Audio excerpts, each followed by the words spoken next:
Mungkin sebelum kita berikan kesempatan kepada Pak Yosea untuk menyampaikan materinya, sedikit CV dari Pak Yosea.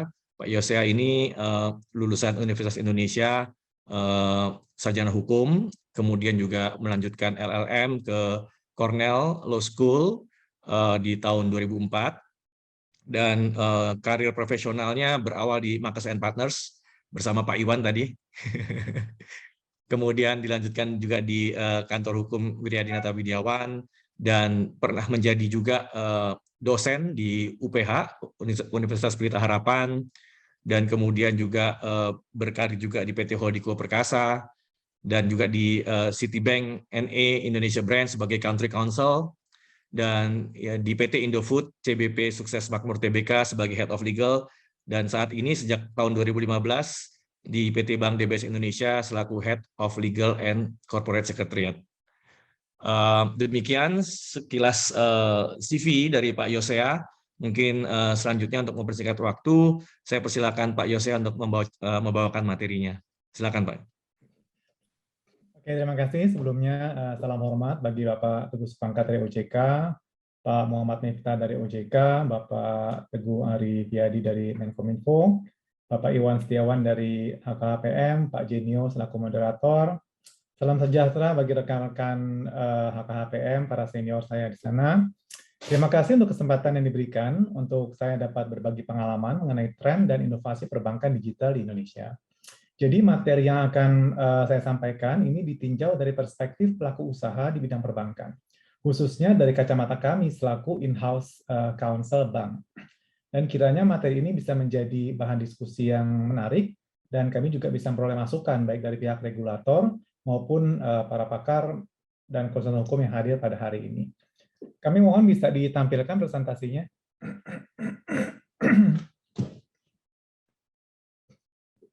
Ya, berikutnya.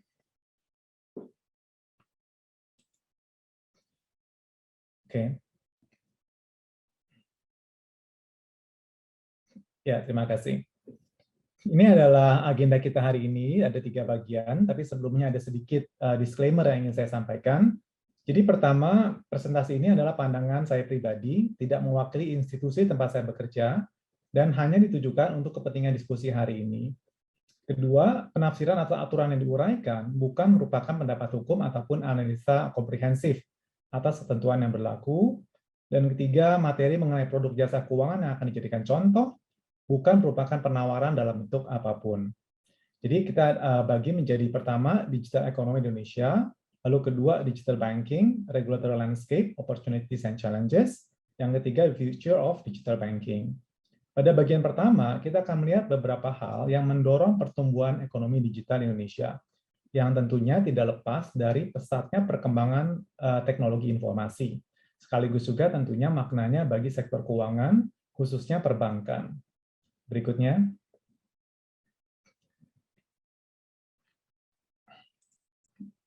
Ekonomi digital terjadi karena perkembangan teknologi informasi. Seperti kita lihat di sini, akhir tahun 90-an adalah awal pertumbuhan teknologi internet. Saat itu, sarana komunikasi tidak lagi dibatasi oleh surat ataupun sambungan telepon. Dalam kurun 10 tahun sejak tahun 2000, teknologi telepon genggam bertumbuh pesat. Alat komunikasi kemudian menjadi perangkat sehari-hari. Sejak tahun 2010, teknologi telepon genggam mulai mampu memfasilitasi internet, sehingga akses komunikasi dan informasi menjadi milik semua orang. Jadi, kalau kita lihat dari 3 era tadi, pertama, adanya pertumbuhan teknologi internet, lalu yang kedua, melesatnya teknologi telepon genggam, lalu yang ketiga, telepon genggam mampu memfasilitasi teknologi internet. Nah, sejak 2015, kita mulai memasuki era sharing economy dengan terjadinya demokratisasi komunikasi dan informasi. Jadi, teknologi membuat orang dapat berbagi bukan hanya informasi, tetapi juga sekaligus pekerjaan, pendanaan, dan secara umum kegiatan ekonomi. Berikutnya. Ekonomi digital kita tumbuh dengan pesat, pandemi tidak menghalangi, malah mendorong digitalisasi di semua lini. Seperti kita lihat data ini, seperti tadi juga yang sudah disampaikan, ada 278 juta penduduk, 198 jutanya pemegang IKTP, 205 jutanya pengguna internet, 93%-nya menggunakan sosial media, dan ada sedemikian banyak yang menggunakan smartphone. Ya, digitalisasi telah membawa perubahan besar bagi perilaku kita dalam memenuhi kebutuhan sehari-hari. Mohon maaf kalau saya coba menyampaikan dengan lebih cepat. Kalau nanti ada permintaan, mungkin kita bisa kembali ke slide yang dibutuhkan. Oke, berikutnya. Contoh perubahan besar yang terjadi antara lain, kini selalu ada aplikasi, selalu ada apps untuk setiap kebutuhan. Seperti kita lihat di sini, untuk e-commerce, ada Bukalapak, Tokopedia, Shopee, dan lain-lain. Untuk daily needs, kebutuhan transportasi sehari-hari, kita ada Gojek, ada Grab. Sementara di bidang payment pembayaran, kita ada OVO, Dana, dan lain-lain. Untuk bidang loan atau pinjaman, ada juga fintech yang bergerak di bidang pinjaman. Sementara untuk banking, kita melihat ada beberapa bank yang sudah mulai memasuki atau memanfaatkan teknologi digital dalam menyambut digital era. Jadi, kini startup di bidang teknologi dan perusahaan di bidang perdagangan turut masuk dalam sektor jasa keuangan yang awalnya berada di luar core bisnis mereka. Berikutnya. Perkembangan yang terjadi ini tentu di satu sisi membawa dampak yang amat positif. Namun di sisi lain, perubahan yang diciptakannya mengakibatkan tereksposnya sektor jasa keuangan pada berbagai risiko. Kalau kita lihat di sini ada sedikitnya 4 risk exposure kepada financial sector. Yang pertama, satu risiko di bidang kredit, yaitu dengan adanya new scoring model yang berbeda dari model tradisional yang selama ini digunakan perbankan. Lalu yang kedua, tidak adanya mandatory risk-based capital. Jadi apa yang diterapkan atau peraturan atas perbankan mengenai mandatory risk-based capital itu memang tidak berlaku pada awalnya bagi fintech. Lalu yang kedua, risiko operasional. Ini terjadi apabila orang-orang yang di belakang penyedia jasa keuangan di bidang fintech itu tidak mampu untuk menghandle seperti misalnya customer complaint gitu ya. Jadi bisa menimbulkan juga risiko operasional dan adanya new versus legacy system. Teknologi yang baru yang dipergunakan oleh bank mungkin bisa tidak cocok dengan core system yang sudah ada di bank itu sendiri. Lalu yang ketiga, reliable network. Teknologi informasi ini sangat-sangat mengandalkan network yang reliable. Tidak bisa on and off nih internetnya. Risiko berikutnya adalah compliance dengan adanya regulatory monitoring, reporting, dan government guarantee atas simpanan dilakukan di perbankan. Lalu risiko yang keempat adanya cyber risk yang menyangkut data security, fraud, dan juga tentunya adalah customer awareness. Semua risiko ini itu menimbulkan adanya challenges bagi sektor jasa keuangan yang timbul dari pertama adanya disrupsi akibat permintaan konsumen yang semakin tinggi, demand konsumen yang semakin ketat gitu ya, semakin tinggi bagi perbankan. Kedua, teknologi. Yang ketiga adanya shadow banking practice, yaitu praktek-praktek penyediaan jasa perbankan bagi institusi yang tidak memiliki izin perbankan. Selain disrupsi juga menimbulkan adanya kompetisi. Sekarang itu fintech menawarkan produk dan jasa yang lebih baik dari perbankan. Nah, juga munculnya challenger banks atau disebut juga neobank gitu ya. Ini bank-bank baru yang bermunculan yang basisnya memang digital banking. Oleh karenanya maka perbankan itu sekarang harus benar-benar berjuang untuk remain relevant.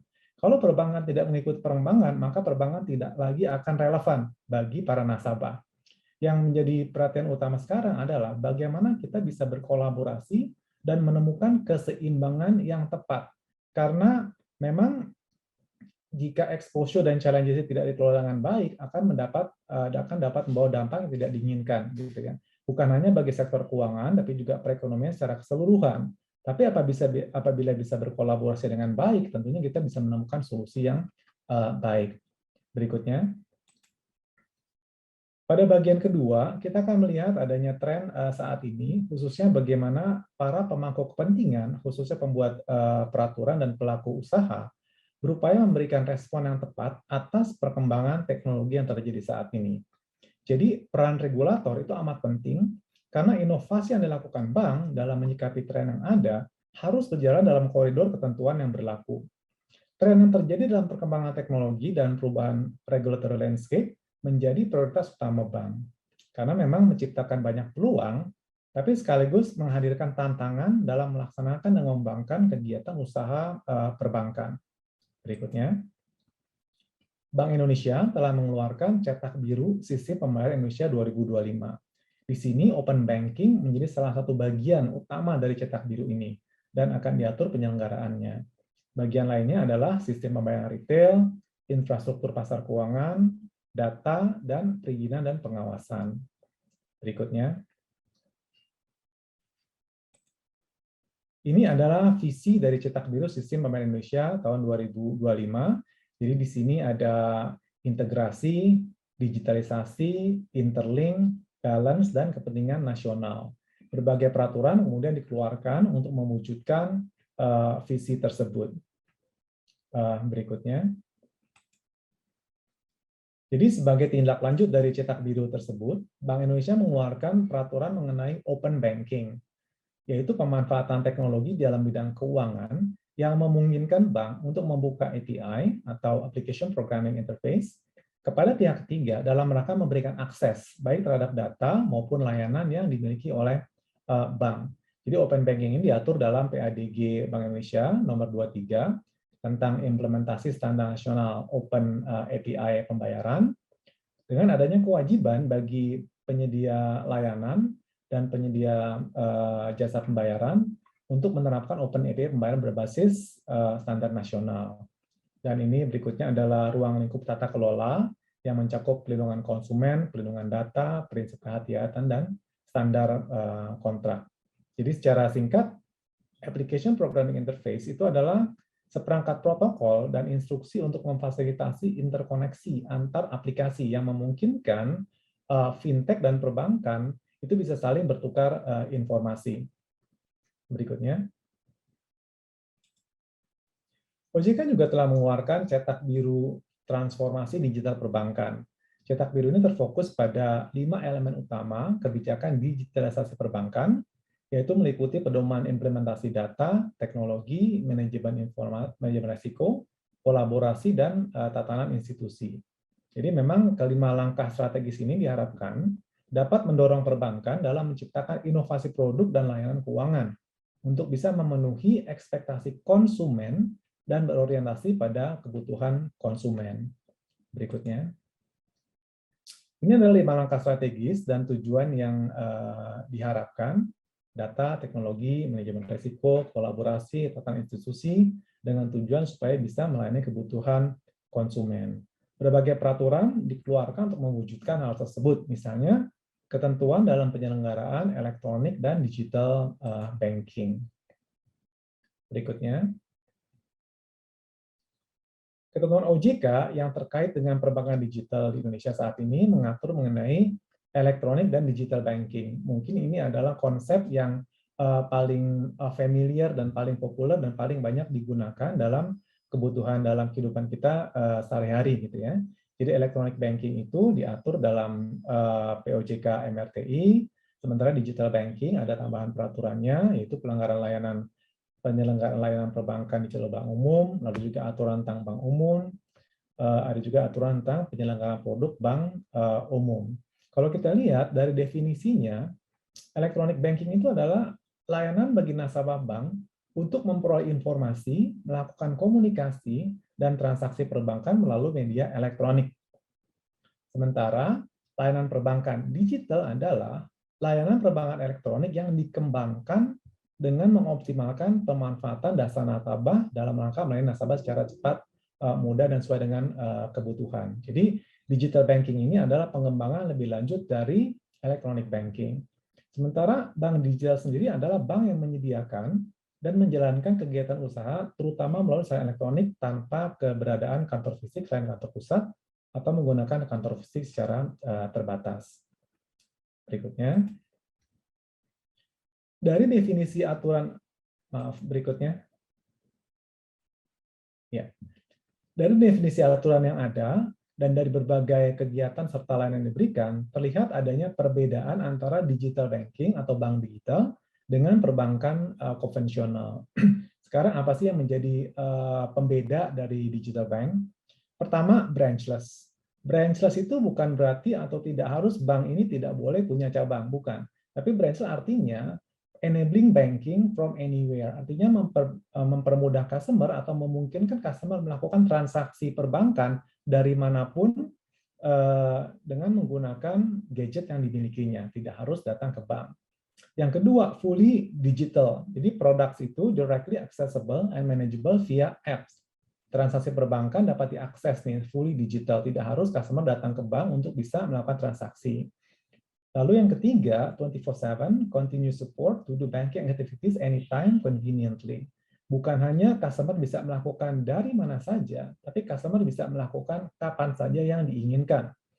Yang keempat, intuitive user experience. Jadi aplikasi yang dimanfaatkan atau digunakan oleh bank digital itu seharusnya didesain dengan customer journey in mind, dengan mengutamakan kebutuhan atau pengalaman dari customer dalam melakukan transaksi perbankan. Nah, semua hal ini dapat terjadi dengan pemanfaatan teknologi di bidang keuangan. Berikutnya, financial technology atau fintech sering ditafsirkan sebagai startup yang memanfaatkan teknologi dalam bentuk aplikasi, seperti e-money, pinjaman online, bahkan e-commerce. Namun sebenarnya fintech itu adalah pemanfaatan teknologi dalam bidang keuangan. Sehingga implikasinya, karena bank juga memanfaatkan teknologi dalam bidang keuangan, maka bank adalah fintech. Sementara e-commerce adalah tempat berdagang, bukan sektor keuangan. Jadi sebenarnya e-commerce itu bukanlah fintech. Nah, financial teknologi atau pemanfaatan teknologi dalam bidang keuangan memang telah menimbulkan berbagai disrupsi. Berikutnya, dalam menanggapi perkembangan financial teknologi, Bank Indonesia mengatur hal yang terkait dengan sistem pembayaran, dan OJK mengatur hal yang terkait dengan bentuk dan kegiatan usaha bank. Jadi kedua regulator ini memang mengatur tentang perkembangan financial teknologi, cuma dalam tataran yang berbeda. Kedua peraturan ini adalah upaya untuk menyikapi disrupsi yang terjadi dan memang sangat-sangat mendukung pertumbuhan pesat baik fintech maupun perbankan digital. Berikutnya, disrupsi pertama terjadi dalam layanan pembayaran, yaitu dengan munculnya layanan pembayaran digital atau layanan yang menggunakan teknologi untuk memfasilitasi transaksi pembayaran tanpa menggunakan uang fisik.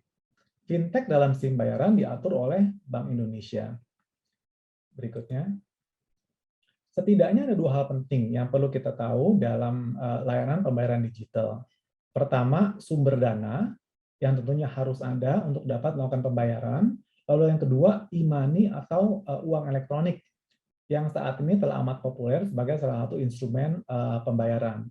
Pengaturan tentang sumber dana atau source of fund itu ada di PBI 22 tentang sistem pembayaran. Di sana didefinisikan bahwa sumber dana harus memenuhi unsur nilai uang didasarkan atas dana yang disetorkan terlebih dahulu atau berupa fasilitas kredit yang disediakan oleh pihak yang menata usahakan sumber dana. Sementara electronic money itu pengaturannya ada di PBI 23 tentang penyedia jasa pembayaran. Uang elektronik merupakan instrumen pembayaran yang memenuhi unsur yaitu diterbitkan atas dasar sumber dana berupa nilai uang rupiah yang disetorkan terlebih dahulu. Dan sumber dana berupa nilai uang rupiah disimpan secara elektronik baik dalam media server ataupun chips.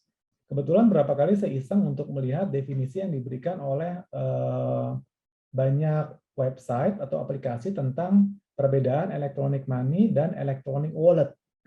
Jadi ada yang memberikan penjelasan bahwa electronic wallet itu adalah electronic money yang menggunakan media server, bukan menggunakan chip gitu ya. Nah, ini tentunya tidak sesuai dengan pengertian yang diberikan oleh peraturan. Jadi kalau sesuai dengan peraturan, electronic money itu adalah satu instrumen pembayaran yang uangnya harus disetorkan terlebih dahulu. Sementara e-wallet itu mencakup lebih luas dari electronic money. E-wallet ini, di dalam e-wallet bisa kita masukkan electronic money, bisa kita masukkan mungkin juga kartu kredit atau kartu debit, gitu ya. Sama seperti dompet yang kita punya, dalam dompet kita itu ada uang cash, ada juga kartu debit, ada juga kartu kredit. Itu kita ngomong tentang masalah sumber dana yang dananya bisa disetorkan terlebih dahulu, atau bisa juga berupa fasilitas kredit. Nah, dari yang kita lihat, Jadi ada berbagai variasi dari electronic money atau e-wallet ini. Pertama, loop bisa open, bisa close, lalu juga base penyimpanannya bisa server, bisa pakai chips, lalu juga pendaftarannya bisa terdaftar, bisa juga tidak terdaftar. Dengan ada keuntungan dan kekurangan masing-masing dari penggunaan electronic money dan e-wallet ini. Berikutnya, hal berikut yang patut diperhatikan oleh penyedia jasa pembayaran termasuk bank adalah QRIS, yaitu Quick Response Code Indonesian Standard. Jadi sekarang itu kita sudah memiliki aturan mengenai standar yang harus dipergunakan untuk setiap penyedia jasa pembayaran pada saat mereka ingin menggunakan QR code pembayaran. Berikutnya, disrupsi kedua terjadi dalam layanan pembiayaan, yaitu dengan munculnya equity crowdfunding, securities crowdfunding, dan loan crowdfunding. Tapi saat ini yang paling populer adalah loan crowdfunding atau fintech lending. Berikutnya, P2P lending atau fintech lending kini amat populer dan memang berdampak positif dalam melayani segmen masyarakat yang belum terjangkau oleh perbankan. Ya. Pengaturannya ada di POJK 77 tahun 2016 tentang layanan pinjam-meminjam uang berbasis teknologi informasi. Definisi yang diberikan adalah penyelenggaraan layanan jasa keuangan untuk mempertemukan pemberi pinjaman dan penerima pinjaman dalam rangka melakukan perjanjian pinjam-meminjam secara langsung melalui sistem elektronik dengan menggunakan jaringan internet. Jadi kelebihannya ada bagi peminjam dan juga ada bagi pemberi pinjaman. Bagi peminjam, prosesnya lebih cepat, tidak memerlukan kolateral. Bagi pemberi pinjaman, bisa mengharapkan return yang lebih tinggi dan juga tidak perlu sibuk cari-cari debitur karena sudah disediakan daftarnya oleh fintech. Dan tentunya juga ada beberapa disadvantages, baik bagi peminjam maupun bagi pemberi pinjaman. Saat ini per bulan April kemarin itu ada 102 perusahaan, 95 konvensional, 7 syariah gitu ya yang bergerak dalam bidang fintech lending ini. Berikutnya. Jadi secara kasar gambarannya inilah skema dari P2P lending dengan platform yang disediakan oleh fintech ada di tengah. Pemberi dana bisa memberikan pinjaman dan peminjam harus mengembalikan pokok dan bunga. Sementara sebagai penyelenggara platform, fintech akan memperoleh fee. Jadi, fintech tidak memberi atau menerima pinjaman. Fintech hanya menyediakan platform. Nah, karena peluang untuk menjadi lender atau pemberi pinjaman terbuka, baik bagi individu maupun perusahaan, maka bank dapat mengambil peran sebagai lender dalam platform ini. Atau biasa juga disebut sebagai joint financing. Misalnya ada produk-produk di bidang consumer finance, yaitu consumer financing via partner atau co-lending, dan juga ada produk untuk corporate customer, corporate financing, seperti misalnya alternative lending untuk UMKM atau SME. Berikutnya, disrupsi ketiga terjadi dalam layanan pemasaran produk keuangan pihak ketiga, yang kini bisa dilakukan secara digital oleh fintech. Jadi memang teknologi digital ini juga memungkinkan bank memperluas distribution channel dalam memasarkan produk pihak ketiga.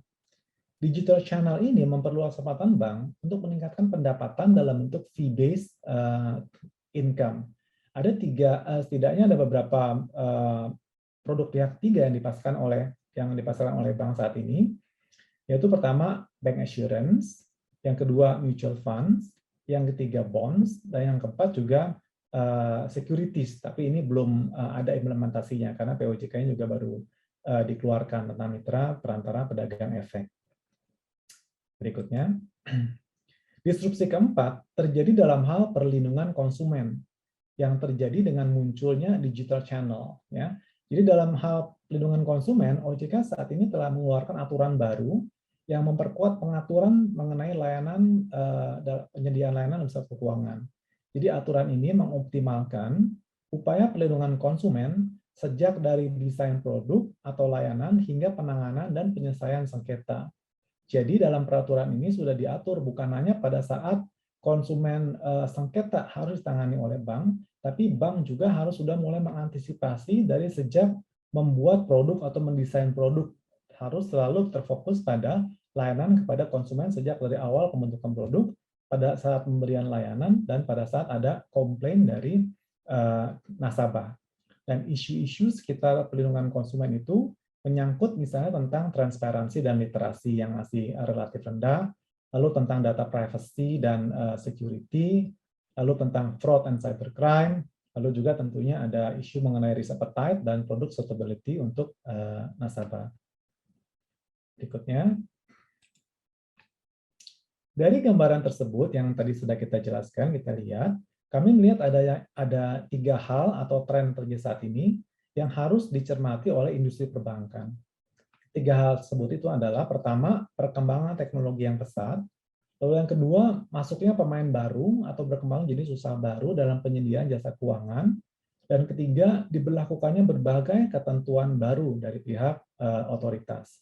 Bagi bank, hal tersebut membawa banyak kesempatan atau peluang, tapi sekaligus juga membawa tantangan. Kesempatannya apa saja, peluangnya apa saja? Pertama, bank bisa memperluas produk, bisa memperluas variasi produk dan layanan yang ditawarkan. Lalu kedua, bank bisa meningkatkan journey nasabah dalam melakukan transaksi perbankan, meningkatkan pengalaman nasabah dalam berinteraksi dengan bank. Ketiga, bank juga bisa meningkatkan sumber pendapatannya dengan aja digital channel tadi. Dan yang keempat, tentunya accelerate new product offering. Jadi bisa lebih cepat nih penawaran produk-produk baru dari sebelumnya. Tantangan yang kita hadapi, tentu pertama adalah cyber risk. Cyber risk terjadi karena customer data is now open to fintech dan juga terekspos ke cyber risk dari fintech tersebut, gitu ya. Yang kedua, adanya reputational risk dalam hal terjadi data leak, dan juga mungkin adanya penyalahgunaan data, dan juga tentunya kita perlu melihat apakah fintech ini sudah memiliki KYC yang kuat. Dalam hal fintech gagal melakukan KYC, kalau misalnya fintech ini bermasalah misalnya dengan customer, nah bank yang melakukan kolaborasi dengan fintech tentunya juga bisa terimbas dari sisi reputasi. Dan yang ketiga, adanya operational risk. Kenapa bisa ada operational risk atau risiko operasi? Karena kita akan sangat bergantung pada IT provider untuk open API. Dan juga ada kompleks sistem. Sistem yang ada sekarang lebih kompleks karena pemanfaatan teknologi, dan juga mungkin adanya lack of expertise dari tenaga perbankan, usaha perbankan yang melayani perbankan digital. Makanya perlu terus-menerus diadakan peningkatan pengetahuan bagi staf perbankan. Berikutnya, menanggapi hal tersebut, DBS berupaya melakukan inovasi untuk membangun bank digital yang mampu memberikan respons yang tepat. Jadi kita berupaya membangun bank yang pertama, a bank with no queue. Kita mengharapkan bisa memiliki bank yang tidak perlu ada antrian sama sekali, gitu ya. Lalu yang kedua, a bank created for mobile that travels with you. Jadi bank ini harus ikut customer kemana aja. Bisa dilakukan transaksi perbankan dari mana aja. Ya. Yang ketiga, a bank with no paper, no forms, no signature. Customer tidak perlu lagi direpotkan dengan dokumentasi-dokumentasi kertas dan tanda tangan basah. Lalu a bank whose call agent is an AI bot. Tentu ini memang pemanfaatan artificial intelligence apabila customer membutuhkan bantuan atau informasi setiap saat. Berikutnya, a bank that learns as it goes along. Bank yang selalu bisa mengikuti perkembangan yang terjadi dan menyesuaikan dirinya dengan kebutuhan nasabah. Yang berikutnya, a bank that understands your interest. Bank yang memang fokus untuk melayani, kita tidak menawarkan hal-hal yang tidak diperlukan oleh nasabah, tapi memang menawarkan hal-hal yang diminati dan dibutuhkan oleh nasabah. Lalu a bank with tremendous security.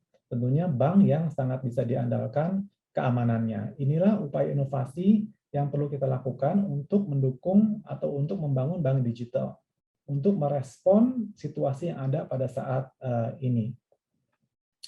Berikutnya, dalam pelaksanaannya, DBS menawarkan berbagai fitur dalam aplikasi perbankan digital. Ya. Jadi tujuannya untuk memberikan convenient doing transaction dengan complete payment selection. Jadi kalau kita lihat dari sisi pembelanjaan, pembayaran atau spending, itu bisa menggunakan kartu kredit, debit card, lalu juga ada transaction installment, ada loan on card, disertai juga dengan reward apabila customer sering melakukan transaksi, dan juga ada beberapa fitur-fitur lain di sini itu dalam hal pembayaran atau pembelanjaan. Berikutnya. Yang kedua, fitur dalam hal pendanaan atau pinjaman. Ada berbagai fitur yang kita tawarkan, misalnya 60 seconds approval in principle, lalu juga paperless, document free, lalu simple application process, lalu ada juga instant disbursement, lalu ada juga flexible tenor choices dalam melakukan pinjaman dengan perbankan gitu. Lalu yang berikutnya, ini adalah fitur untuk membantu nasabah melakukan investasi. Jadi apabila dulu perbankan itu hanya untuk menabung, maka sekarang ada berbagai hal juga yang bisa dilakukan selain menabung, seperti misalnya membeli bonds, membeli mutual funds, membeli bank assurance, memperoleh investment advice, gitu ya. Nah, ini semua bisa dilakukan secara digital dari aplikasi digital. Ini ada idealnya ingin kita capai tentunya sesuai dengan perkembangan yang ada. Berikutnya, memang membutuhkan proses yang tidak gampang, tidak mudah untuk menjadi bank digital yang lengkap. Jadi tahun 2017, DBS mulai menjajaki upaya membangun budaya startup dengan fokus pada customer obsessed, challenging status quo, dan data driven. Selanjutnya, startup culture DBS ini berevolusi pada apa yang disebut sebagai ABCDE model, kalau kita di internal bilangnya. A itu adalah agile, B, be a learning organization, C, customer focus, D, data driven, dan E, eksperimen. Kita ingin menjadi suatu organisasi yang agile dan terus-menerus belajar dengan fokus pada kebutuhan customer sesuai dengan data yang kita miliki, dan kita tidak takut melakukan eksperimen demi kebaikan nasabah. Nah, hasilnya adalah DBS bisa meraih gelar Best Bank in the World di tahun Best Digital Bank maksudnya tahun 2016 dan tahun 2018 dari Euromoney. Jadi ini adalah perjalanan dari sejak Agustus 2017 sejak diluncurkan hingga ke 2022 yang kita mulai meluncurkan rencananya ada bank assurance, ada QRIS, dan BI Fast. Di tahun 2020 ini rencananya kita akan luncurkan hal ini. Berikutnya. Selanjutnya pada bagian ketiga, kita akan melihat apa yang akan kami perkirakan menjadi gambaran dari perbankan digital di masa mendatang jika memperhatikan perkembangan yang ada pada saat ini. Berikutnya. Saat ini ada sedemikian besar jumlah fintech di Indonesia dengan berbagai jenis. Kalau kita lihat, ada loan dengan produk-produk, nama produk yang sudah dikenal tentunya, ada investment, ada insurtech, lalu ada transfer and remittance, ada comparison engine, dan ada payment. Jadi memang cukup banyak sekali. Sebagian besar brand-brand ini kita cukup familiar ya. Lalu berikutnya, dengan pertumbuhan ekonomi digital yang meningkat pesat, transformasi menjadi suatu keharusan bagi bank, bukan lagi suatu pilihan. Untuk itu, maka DBS berupaya melakukan 3 hal ini. Jadi dalam transforming the bank, kita melakukan pertama a deep rethink about our basic value proposition. Kita melakukan pemikiran ulang atau meninjau kembali nih. Sebenarnya apa sih yang bisa kita tawarkan kepada customer? Untuk mudahnya, kita mensosialisasikan slogan memudahkan para staf mengingat apa yang ingin dicapai. Yang pertama disebut JTBD atau Jobs to be Done. Customers Jobs to be Done tepatnya. Jadi apa sih yang customer inginkan untuk perbankan lakukan? Nah, itu harus kita pikirkan terlebih dahulu, baru kita mikirkan apa yang ingin kita buat bagi customer. Jadi tidak dibalik, kita bikin produk dulu, jadi kita berusaha untuk customer supaya beli, tapi kita lihat customer inginnya apa, lalu produk itulah yang coba kita ciptakan. Yang selanjutnya, a shift in culture. Kita juga membuat slogan di DBS, Live More, Bank Plus. Tujuannya agar kita selalu ingat bahwa kita tidak mau lagi customer direpotkan untuk urusan perbankan. Customer tidak seharusnya direpotkan melakukan transaksi perbankan, supaya customer bisa bankless, artinya lebih mudah melakukan transaksi, dan customer can live more. Customer bisa lebih menikmati hidupnya ketimbang untuk antri di cabang. Lalu yang ketiga, comprehensive re-architecture of our technology. Atau kita sebutnya sebagai DFNO, Design for No Ops. Kita harapkan tidak ada lagi birokrasi operasional yang rumit, yang membutuhkan banyak dokumentasi, banyak orang yang mesti dikonfirmasi, seperti itu ya, DFNO. Nah, kami juga mengerti tentunya banyak bank lain yang juga menyadari hal yang sama dan melakukan transformasi untuk menyongsong era perbankan digital. Berikutnya. Jadi pada saat diluncurkan 2017, DD Bank itu bukan pemain pertama, tapi kita memang pemain kedua di market digital banking. Ya. Saat ini ada sekitar mungkin 12 lebih new digital banks yang ada di pasaran saat ini, seperti kita bisa lihat ini ya. Berikutnya. Jadi kami percaya bahwa secara umum perbankan digital akan memiliki 5 pilar ini. Ya. Teknologi based banking itu adalah hal yang amat diperlukan dan dibutuhkan saat ini. Dengan teknologi kita bisa menciptakan automation banking yang bisa memberikan solusi secara otomatis, bisa memproses secara otomatis. Dan hal ini pun akan memungkinkan dibukanya ekosistem melalui teknologi open banking. Teknologi open banking ini yang membuat bank bisa membuka API-nya untuk fintech ataupun untuk institusi lain agar bisa memberikan pengalaman yang lebih lagi bagi customer dalam melakukan transaksi perbankan. Itu yang tersebut dengan experience-based banking. Pada saat bank bisa mengerti apa yang customer inginkan, pada saat bank berfokus untuk melayani customer, maka bank juga akan melakukan personalized banking atau tepatnya hyper-personalized banking. Apa yang kita tawarkan, kita sesuaikan dengan kebutuhan individu masing-masing nasabah. Berikutnya. Jadi masa depan, kita tahu bahwa pemanfaatan teknologi menjadi kunci keberhasilan bank dalam meningkatkan skala layanan.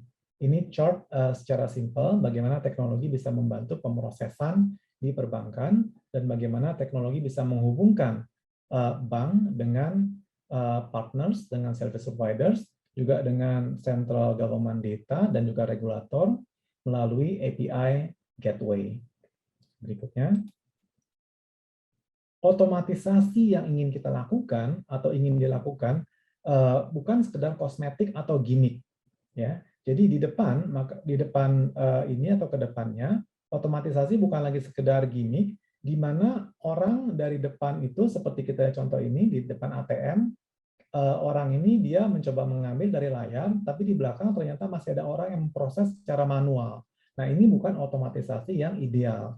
Tapi harusnya otomatisasi itu berlaku untuk seluruh proses yang ada. Untuk keperluan otomatisasi yang seperti ini, harus improve memang organization resource dan juga capability yang dimiliki oleh bank. Jadi tujuannya adalah kita harus digital to the core nanti ke depannya. Apabila ini tidak tercapai, maka digital banking tidak lebih menjadi sekedar gimmick dan akan ditinggalkan oleh nasabah. Mereka tentu akan beralih ke penyedia jasa layanan keuangan yang lebih menguntungkan bagi nasabah. Berikutnya, open banking. Open banking memungkinkan terciptanya ekosistem yang terdiri dari berbagai pelaku usaha untuk menyediakan beragam penawaran dalam satu aplikasi. Seperti kita lihat, di sini ada investment, payment, other banking service. Open banking ini bisa menghubungkan bank dengan misalnya perusahaan travel, e-commerce, ride-hailing seperti Gojek, Grab, ada utilities dan juga ada entertainment. Ya. Dengan demikian maka bank dapat memanfaatkan ekosistem ini untuk antara lain misalnya scoring model, lalu juga untuk payment API yang membuat nasabah bisa melakukan pembayaran dengan menggunakan dana yang ada di bank, tapi mereka melakukan pembayaran melalui partners platform, melalui fintech platform. Lalu bisa juga digunakan untuk loan boarding API, jadi bisa bekerja sama dengan fintech yang menjadi kita sebutnya loan aggregator. Jadi mereka mencari nasabah, nanti nasabah itu akan menjadi nasabah dari bank. Lalu ada bonds API dan juga ada DigiSaving onboarding API. Itu dapat dimanfaatkan juga oleh perbankan. Berikutnya. Berbagai kemajuan dalam teknologi dimanfaatkan untuk meningkatkan pengalaman nasabah dalam melakukan transaksi perbankan. Ini sebutnya dengan experience-based banking. Ini adalah teknologi yang bisa dimanfaatkan di masa depan, dan juga sebagian bank sudah mulai memanfaatkan sekarang, seperti misalnya chatbot, jadi penggunaan robot atau AI untuk berkomunikasi atau melayani nasabah. Lalu yang kedua, penggunaan digital signature. Ini juga mungkin akan segera diikuti oleh banyak bank juga, tidak lagi dokumentasi tertulis tapi menggunakan digital signature. Lalu menggunakan robo advisor dan biometric onboarding. Lagi-lagi tidak menggunakan tanda tangan basah, termasuk untuk keperluan KYC, tapi semua sudah cukup menggunakan biometrik di masa mendatang. Berikutnya, penawaran dan rekomendasi atas produk layanan perbankan nanti akan diberikan ke nasabah dan akan semakin individualistis atau disesuaikan dengan kebutuhan masing-masing nasabah gitu ya. Jadi penawarannya akan seperti apa nih? Pertama, akan relevan dan sesuai dengan konteks. Nasabah tidak akan lagi ditawarkan produk-produk yang tidak relevan membuat dia. Lalu kedua, trigger-based suggestion. Jadi akan ada misalnya saran-saran bagi nasabah yang di-trigger oleh suatu peristiwa yang terjadi. Misalnya pada saat nasabah menerima uang dalam jumlah besar. Nah, dengan teknologi ini, bank bisa menawarkan misalnya ada nih program pinjaman atau program simpanan yang bisa membuat nasabah to grow their money atau memanfaatkan dengan baik uang yang masuk tadi itu. Lalu berikutnya pattern-based reminder. Bank juga bisa memberikan reminder bagi nasabah, misalnya untuk setiap tanggal berapa nasabah melakukan pembelian apa, tanggal berapa nasabah wajib melakukan pembayaran utilities, ini juga bisa memberikan reminder seperti itu. Dan location-based offering, ini tentunya yang biasa kita tahu juga, kalau kita sampai ke satu mall tertentu, di sana ada produk-produk yang lagi diskon, misalnya dengan menggunakan kartu kredit, maka bank pemilik kartu kredit itu bisa memberikan informasi kepada nasabah bagaimana cara memanfaatkan kartu dengan maksimal pada lokasi yang nasabah ada pada saat itu. Lalu berikutnya, ya ini adalah akhir dari presentasi saya. Saya berharap sharing ini bisa turut mendorong pertumbuhan yang sehat dari perbankan digital dan semakin meningkatkan kepercayaan pada dunia perbankan dengan memberikan perlindungan yang optimal bagi masyarakat. Terima kasih. Terima kasih Pak Yose Iskandar atas materi yang dibawakan, sharingnya gitu ya, mengenai bisnis di bank digital yang sepertinya tadi terdapat banyak disrupsi gitu dari pemain-pemain digital yang lain gitu ya Pak ya, mulai dari peer-to-peer lending, kemudian mungkin equity crowdfunding, dan juga mungkin dari segi payment mungkin juga banyak juga nih sekarang nih pemain payment di Indonesia gitu ya, digital payment segala macam yang mungkin membuat mau tidak mau bank menyesuaikan bisnisnya, kira-kira begitu ya Pak Yose ya. Oke, baik, terima kasih. Kita telah mendengarkan pemaparan dari 3 narasumber yang masing-masing memberikan pandangannya begitu ya mengenai dunia digital banking ini dari sisi yang berbeda, dan saya undang untuk rekan-rekan untuk mengajukan pertanyaan. Mungkin satu sesi saya akan buka untuk 3 penanya dan kemudian dijawab dulu oleh para narasumber, dan nanti akan dibuka lagi sesi tanya jawab berikutnya sampai kita nih punya waktu sampai jam 1. Oke, saya coba lihat chat saat ini ada satu pertanyaan, mungkin sambil menunggu yang lain saya bacakan dulu pertanyaannya mengenai ditujukan kepada Pak Teguh mengenai RUU Perlindungan Data Pribadi. Pertanyaan dari Pak Abdul Haris. Apakah RUU Perlindungan Data Pribadi selain mengatur terkait denda administratif bagi suatu pelanggaran, apakah juga diatur terkait hak keperdataan konsumen atau nasabah yang mengalami kerugian akibat penyalahgunaan data pribadinya? Terima kasih. Silakan Pak Teguh, mungkin bisa langsung dijawab atau mungkin nanti narasumber yang lain ingin menambahkan juga silakan. Terima kasih.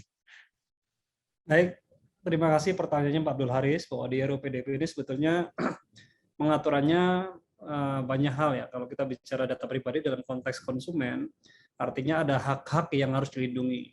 Nah, di RUU PDP ini diatur bahwa dalam hal terjadi kerugian, subjek data pribadi bisa tanda kutip bisa menuntut atau bisa menggugat akibat kelalaian dari penyalahgunaan data pribadi. Nah, ketentuan ini sebetulnya di Undang-Undang ITE pun sudah ada gitu. Jadi sebetulnya Undang-Undang PDP belum ada, Undang-Undang ITE di pasal 26 sudah jelas bahwa dalam hal penyelenggara itu lalai sehingga mengakibatkan kerugian data pribadi, maka pemilik data pribadi atau subjek data pribadi berhak melakukan gugatan. Jadi sudah ada ketentuannya. Tapi memang tidak spesifik menyebut istilah konsumen. Kita menyebutnya subjek data pribadi saja. Dan mekanismenya sebetulnya kalau ada insiden ataupun kalau ada satu penyalahgunaan, pemilik data pribadi atau subjek data pribadi bisa melaporkan ke otoritas. Nanti di otoritas ada tim investigasi, jadi di strukturnya nanti ada tim investigasi untuk melakukan pendalaman atau pemeriksaan terhadap insiden yang dilaporkan oleh masyarakat. Nanti kalau misalnya bisa dibuktikan, jadi prinsipnya menganut model presumed liability. Jadi ketika kita pemilik data pribadi menggugat ataupun mempertanyakan kemungkinan data pribadi kita misalnya bocor, bukan kita sebagai subjek data pribadi yang membuktikan secara teknikal gitu, tapi penyelenggara ataupun korporasi yang mengelola data kita yang membuktikan bahwa sistemnya aman atau andal gitu. Jadi dengan menganut model presumed liability. Demikian Pak Haris, terima kasih Pak. Terima kasih Pak Teguh atas tanggapannya. Saya undang lagi rekan-rekan peserta. Mungkin kalau ada yang Oke, ada satu lagi pertanyaan sambil menunggu yang lain. Ini saya langsung ajukan pertanyaannya ya. Mungkin sambil menunggu rekan-rekan yang lain untuk mengajukan pertanyaan, silakan aja masukkan dalam fitur chat. Kembali pertanyaan kepada Pak Teguh. Pertanyaan dari rekan Fabian, apakah data pribadi dapat disimpan di data center berlokasi di luar Indonesia? Dan bagaimana pengawasan oleh DPA dan atau otoritas terkait atas pelaksanaan pembatasan transfer data pribadi ke luar Indonesia? Ini kemudian ada pertanyaan kedua nih, saya sekaligus Pak ya, langsung saya sampaikan. Pertanyaan dari rekan Andri Sihombing dari kantor hukum Andri C. Sihombing & Co. Pertanyaan untuk Bapak Teguh. Tadi dikatakan bahwa NIK tidak termasuk data yang dilindungi. Faktanya NIK hanya dimiliki satu WNI. NIK berisi data pribadi, NIK kedepannya terhubung dengan NPWP. Sehubungan dengan hal tersebut, di era digital sekarang ini tidak sulit bagi pelaku kejahatan IT untuk melakukan peretasan data pribadi dan berbekal NIK. Pertanyaannya, bagaimana bentuk atau upaya pelindungan negara dalam konteks RUU PDP terhadap data NIK dimaksud? Terima kasih. Oke, ini ada satu lagi, 3 pertanyaan dari rekan Budi Supriyadi dari Supriyadi & Associates. Izin bertanya kepada Pak Teguh dan kepada Pak Teguh Arifiyadi, apakah nantinya undang-undang akan berlaku surut? Kemudian karena saat ini sepertinya sudah terjadi transaksi jual beli data pribadi seperti penawaran via telepon, telemarketing, email, WhatsApp dan lain-lain, gitu Pak. Jadi pertanyaan apakah akan berlaku surut atau tidak? Silakan Pak Teguh, ini semuanya mengarah kepada Pak Teguh. Nanti mungkin Pak Miftah kalau mau ada tambahan, Pak Yosya kalau ada tambahan silakan Pak. Baik, terima kasih pertanyaannya dari Pak Fabian. Apakah data pribadi dapat disimpan di luar negeri? Jadi dalam ketentuan PP 71, jadi penyelenggara itu dibagi menjadi 2. Ada penyelenggara publik, ada privat. Publik itu bisa negara atau non-negara, non-instansi pemerintah yang menjalankan fungsi-fungsi pemerintahan ataupun fungsi layanan publik. Kalau yang kedua adalah penyelenggara sistem elektronik lingkup privat. Nah, privat ini swasta. Kalau yang publik, maka penempatan datanya tidak boleh di luar negeri, harus di Indonesia, kecuali kalau secara teknologi memang tidak memungkinkan untuk menempatkan data itu di Indonesia, maka boleh di luar negeri. Itu kalau yang publik. Tapi untuk menyatakan bahwa teknologinya tidak ada, perlu ada komite yang menyatakan, komite yang dibentuk oleh Menteri Kominfo, yang menyatakan bahwa teknologinya tidak ada, sehingga harus ditempatkan di luar negeri. Tapi kalau untuk yang private, dibolehkan menempatkan data di luar wilayah Indonesia. Tapi ada catatan di pasal berikutnya, pasal 21 ayat 2-nya, bahwa tetap harus memperhatikan efektivitas pengawasan oleh kementerian atau lembaga penegak hukum. Jadi meskipun boleh di luar, harus ada yang menjamin bahwa dalam konteks pengawasan dan penegakan hukum, data tersebut bisa diperoleh. Gitu. Itu terkait dengan pertanyaan pertama. Jadi ketentuan ini sebetulnya merubah ketentuan yang ada di PP 82 2012. Kalau di PP 82, data center itu harus di Indonesia, titik. Kecuali otoritas mengatur sebaliknya. Tapi kalau yang PP 71 pengganti PP 82, untuk yang private boleh di luar negeri dengan catatan efektivitas pengawasan dan penegakan hukum. Kemudian yang kedua berkaitan dengan NIK. Jadi pertama, NIK itu sebetulnya saya tidak menyebut bahwa NIK bukan data pribadi ya. NIK bisa berdiri sendiri. Kuncinya begini, ketika ada data yang bocor ya, satu sampel data dan itu tidak bisa dipakai untuk merujuk pada satu individu, kita belum bisa menyebut sebagai data pribadi. Bagaimana dengan NIK? NIK itu sebetulnya kalau lihat dari isinya ya, kita bisa melihat bahwa NIK itu merujuk pada satu identitas. Tapi apakah semua orang punya akses, punya cara untuk mengidentifikasi NIK ini ke nama siapa? Kalau NIK ini bisa, maka sebetulnya NIK masuk kategori data pribadi. Karena apa? Unsur melekat dan dapat diidentifikasinya terpenuhi. Tapi kalau hanya dengan NIK kita nggak bisa ngapa-ngapain, bahwa ini siapa kita nggak tahu, itu juga tidak bisa. Jadi tergantung apakah ketika kita menemukan NIK, mendapatkan NIK, itu bisa merujuk pada satu identitas tunggal. Kemudian bagaimana upaya bentuk perlindungan negara terhadap data NIK sebagaimana dimaksud. Jadi sebetulnya kalau mau jujur ya, di internet sendiri kita dengan mudah menemukan NKK, nomor kartu keluarga, NIK, gitu, hanya dengan menggunakan mesin pencari. Gitu. Bahkan lengkap ya, NKK, nama, NKK, NIK, dan itu jumlahnya ada belasan atau puluhan juta di Indonesia. Itu bisa di-search dengan mesin pencari di Google. Kok bisa? Kenapa bisa kita menemukan hal demikian? Karena tahun 2014, dulu Undang-Undang Pemilu menyatakan bahwa DPT itu harus diumumkan. Karena DPT harus diumumkan, website KPU, KPUD menampilkan data pemilihnya secara lengkap. Ada nama, NKK, NIK, alamat, tanggal lahir, jenis kelamin lengkap. Nah, ketika 2019 pemilunya diselenggarakan, Undang-Undang Pemilu menyatakan bahwa DPT tidak harus diumumkan.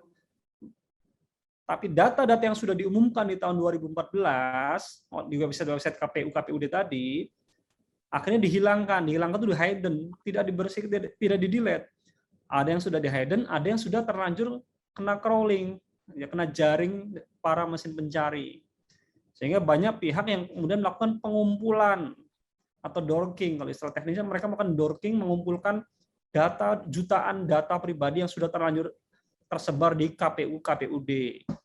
Itulah kenapa kalau kita bicara apakah data kita aman atau tidak aman, ya sangat relatif. Bisa jadi data kita ada di antara puluhan juta data yang pernah dipublikasikan dalam rangka kepentingan pemilu tahun 2014. Itu sebuah fakta dan bisa di-search sendiri, tidak perlu banyak keyword ya. Ada keyword tertentu di Google, kita bisa menemukan data daerah mana saja, alamat dan lain-lain. Nah, ketika data sudah bocor, ya kemudian disalahgunakanlah. Banyak penjahat membuat KTP palsu dengan data yang ada di internet tadi, meregistrasi nomor seluler, karena di situ ada NIK, NKK lengkap semua. Nah, kalau tanya apakah bagaimana negara melindungi, ya, kalau konteks yang sudah terjadi mungkin akan sangat rumit ya. Kami melakukan tracing atau kami harus mengganti seluruh sistem ataupun penomoran KTP tentu akan jauh lebih rumit gitu. Nah, tapi RU ini ya kalau kita bicara apakah RU ini efektif, RU PDP ini efektif, ya, kalau kita bicara efektivitas tentu mengukurnya akan sangat rumit. Kalau bicara data yang sudah terlanjur bocor, tentu peluang untuk melindunginya jauh lebih sulit secara teknis. Tapi dari sisi lain akan ada satu mindset baru bahwa meskipun kita menemukan atau mendapatkan data-data yang sudah terlanjur bocor, kita akan berpikir ulang untuk menyalahgunakan data tersebut atau membagikan atau menyalin atau melakukan menggunakan data tersebut tanpa persetujuan dari subjek data. Jadi setidaknya RU ini menjadi satu benteng dari kerusakan yang sudah terlanjur terjadi gitu, sehingga kerusakannya tidak kemana-mana. Itu yang kami harapkan, bahwa adanya RU ini bisa melindungi yang sudah terjadi ya. Kemudian yang kedua, apakah undang-undang PDP ini akan berlaku surut? Seingat saya tidak ada pasal yang menyebut bahwa undang-undang ini berlaku surut. Ya, justru di undang-undang ini ditentukan masa peralihan. Jadi berapa tahun setelah, 1 atau 2 tahun saya lupa, 1 atau 2 tahun setelah undang-undang PDP ini disahkan, maka harus dilakukan penyesuaian. Para penyelenggara harus melakukan penyesuaian terhadap ketentuan dalam undang-undang PDP. Seingat saya terakhir 1 tahun. Kemudian terkait dengan transaksi jual beli data pribadi. Jual beli data pribadi kalau di RUU PDP kita artikan sebagai salah satu perbuatan yang dilarang dan itu pidana. Kalau praktek existing seperti saat ini bagaimana? Saat ini kita tidak bisa menutup mata bahwa banyak sekali transaksi orang jual beli data pribadi. Untuk kepentingan apa? Asuransi, kemudian marketing perbankan, pinjaman, otomotif, banyak sekali ditransaksikan. Jadi data-data yang ada dibuat kelas-kelasnya. Ini yang untuk prospecting ini kita punya 1.000 data nasabah atau customer dengan prospecting yang bagus untuk transaksi otomotif. Nah, itu diperjualbelikan. Per satu data dari 25.000, 35.000, 75.000. Kami juga menemukan fakta itu di lapangan. Dan sebetulnya itu ilegal. Karena apa? Karena memang tidak ada persetujuan dari subjek data pribadi. Nah, kalau yang sudah terjadi, ya kita tidak bisa press lagi. Tapi RUU ini, ketika nanti disahkan, ya tentu orang harusnya berpikir ulang. Kalau orangnya normal, dia akan berpikir ulang untuk mentransaksikan data pribadi untuk kepentingan atau untuk keuntungan perseorangan ataupun badan hukum. Kemudian yang ketiga, saya rasa sudah ya, ini terkait dengan bagaimana upaya perlindungan OJK terhadap data nasabah di era sementara RUU PDP masih status RUU. Nah, ini mungkin OJK yang akan menjawab. Saya rasa dari itu Pak Genio, terima kasih banyak. Terima kasih Pak Teguh atas tanggapannya. Kemudian kita masuk ke sesi tanya jawab berikutnya. Ada penanya Bapak Andri Sihombing dari kantor hukum Andri C. Sihombing & Co. Pertanyaannya ditujukan kepada Pak Miftah. Bagaimana upaya pelindungan OJK terhadap data nasabah di era digitalisasi perbankan sementara UU PDP masih berstatus RUU. Kemudian yang kedua, apakah data pribadi nasabah tidak termasuk data atau jumlah simpanan, termasuk data yang dimaksud dalam rahasia bank.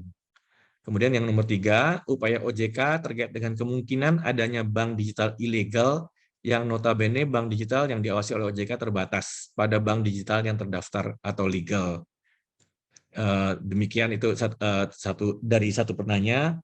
Dan kemudian yang berikutnya dari rekan Ridwan, SH ingin bertanya, terkait penerapan perbankan digital di mana tidak adanya layanan tatap muka, maka apabila terjadi penyelesaian sengketa di pengadilan yang membutuhkan pembuktian otentik, contohnya transaksi pembayaran sejumlah uang yang besar melalui bank, semula transaksi pembayaran seperti itu, nasabah memperoleh bukti otentik berupa slip transaksi yang di dalamnya ada tanda tangan basah nasabah dan teller. Hal itu menjadi pembuktian yang kuat di pengadilan. Lalu dengan diterapkannya perbankan digital yang tidak melekat tanda tangan basah nasabah, dan pihak bank bisa melakukan transaksi tersebut di atas. Pertanyaannya, bagaimana kehadiran regulator atau instansi terkait hal itu, di mana pembuktian itu di pengadilan masih membutuhkan pembuktian konvensional? Mungkin 2 pertanyaan itu dulu bisa ditanggapi. Yang pertama kepada Pak Miftah, mungkin Pak. Yang kedua mungkin Pak Miftah bisa memberikan tanggapan juga, Pak. Silakan, Pak. Baik, terima kasih Pak Genio. Terima kasih Pak atas pertanyaannya. Ini yang pertama itu dari Pak Andri ya. Itu apa upaya pelindungan OJK terhadap data nasabah di era digitalisasi sementara RUU PDP-nya masih proses ya. Ya, itu kami sadari Pak ya. Jadi apa? Ketika masuk ke era digital, yang harus dijaga memang adalah data. Makanya dari Kemenkominfo juga sudah menyiapkan karena kita sendiri sudah aware dari awal bahwa RUU PDP masih proses, sementara kita harus memberi awareness ya. Pertama bukan awareness dari sisi bahwa kita nggak tahu sebelumnya, tapi ini kita melakukan pengembangan atau penyusunan transformasi digital ya, blueprint ya. Di dalamnya nomor 1 itu adalah data ya, yang kita jadikan pilar ya. Di dalam data itu sendiri ada yang kita bilang di situ data protection ya, kemudian data transfer dan data governance. Nah, yang pertama untuk data protection sendiri di blueprint itu sendiri mungkin bisa di kita itu available for download ya di website kami. Jadi untuk bisa dipelajari barangkali ya. Ini kan sekalian sosialisasi ya. Jadi untuk pengumpulan data sendiri itu harus absah, kemudian harus akurat bahwa data nasabah dikumpulkan itu harus akurat. Ada prinsip-prinsipnya. Pembatasan, penyimpanan tadi kan juga sudah di refer oleh Pak Teguh ya, ada retentionnya, nanti penghapusannya seperti apa.